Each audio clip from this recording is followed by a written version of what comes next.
I have today directed the implementation of the following policy reforms framework in the National Police Service.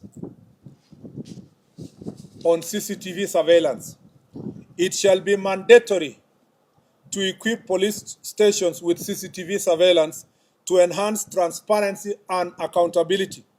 All the police stations, currently standing at 1,209, shall have CCTV surveillance within the next 2 years. We shall be making proposals to Parliament to enact laws that criminalize tampering with CCTV cameras. The surveillance system shall be in the custody of the officer commanding station, and the said officer shall be required to ensure that the system is always functioning, and instances of fault, it shall be reported within 1 hour through the established chain of command. The CCTV shall have an external backup system. It's important for Kenyans to know that the current stations that have CCTVs are not CCTVs that are sanctioned fully by the National Police Service. It was the initiative of the individual police station, 9 police stations, identify areas for improvement. Working together with civil society, religious leaders, and other stakeholders, we shall ensure regular audits and evaluation with awards to the best police officers, police stations, among others. We are creating systems that evaluate officers' performance based not just on enforcement metric, but also community relations and adherence to requisite ethical standards. This framework shall establish both the criteria for reward and sanction of respective police officers. 5, training and education.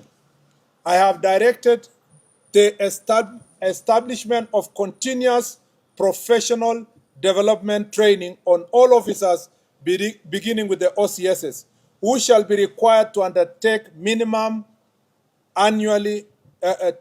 training annually on set of constitutional standards of the National Police Service as shall be developed in the curriculum.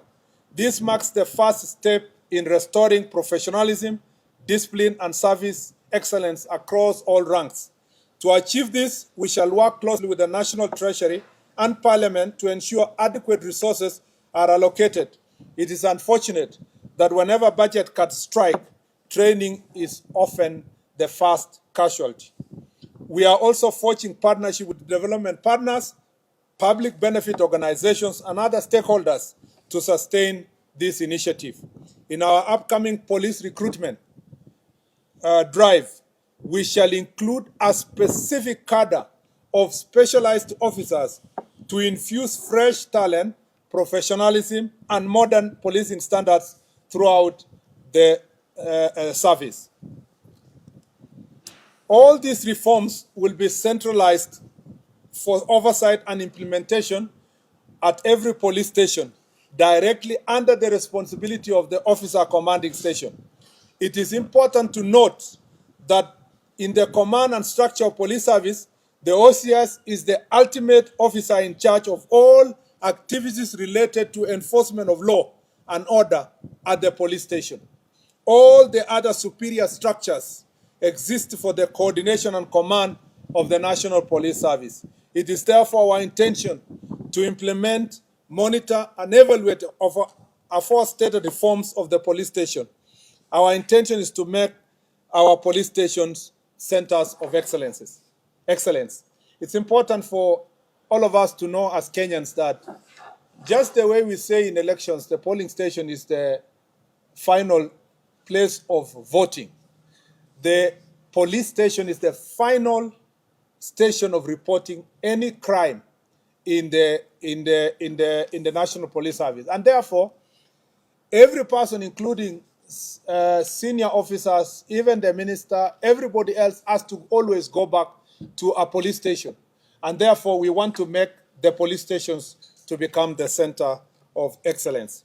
We shall make the respective budgetary adjustments to prioritize these reforms among other modernization strategies in the forthcoming and subsequent financial years.